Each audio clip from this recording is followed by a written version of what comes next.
Hi everybody. Today we face new challenges and the stakes are high. A few months ago we witnessed one of the most horrifying tragedies in our lifetime. A tragedy in Newtown that rocked an entire nation. Day after day our kids are being taken away from us by a senseless act of violence. From a school in Newtown, from a shopping mall in Oregon, from a movie theater in Colorado, to the streets of Chicago, Philly, and places like Detroit. Murders that don't make the national headlines. These tragedies must end. We must come around common sense gun control. From limited magazine clips to a full ban on assault rifles to universal background checks. Now I know that even as I speak, there will be those that say that I'm undermining the Second Amendment. Let me be clear. I am a strong supporter of the Second Amendment. I respect the right to bear arms. But what I would not accept is the notion that keeping guns out of the hands of criminals is undermining the Second Amendment.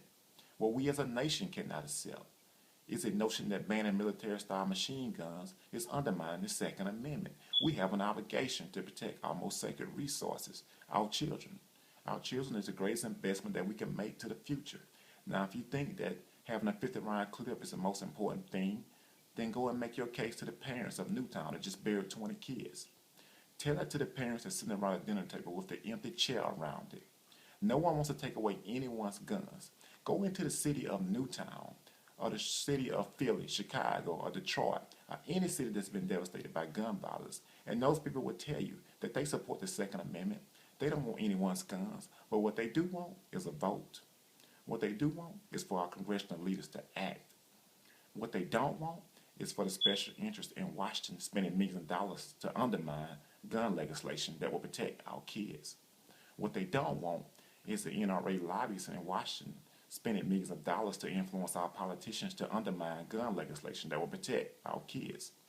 What they don't want is for our politicians in Washington to be influenced to sell their vote from doing the right thing. It won't be easy, but we can come around common sense gun control. We will meet our challenges. We will not flinch to our challenges. We will meet them. We will not be silenced by our critics. We will be much more louder, much effective. We will speak with one voice, and one voice can change the world. Let's get this done. Thanks for listening.